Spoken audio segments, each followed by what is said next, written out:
सांगलीत विटा कराड रस्त्यावर एसटी बसनं दिलेल्या धडकेत दुचाकी स्वार ठार झालाय। संतप्त जमावानं एसटीवर दगडफेक केली। विश्वास चौगुले असं या मृताचं नाव आहे।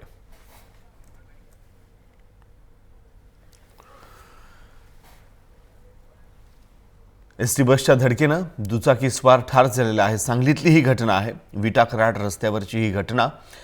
यात संतप्त जमावानं एसटीवर दगडफेक केली। आपण त्याची ही काही चित्रफीत पाहतोय। संतप्त जमावानं या एसटीवर दगडफेक केली आणि त्याच्या काचा फोडल्या। संतप्त जमावानं हा प्रकार केल्यानंतर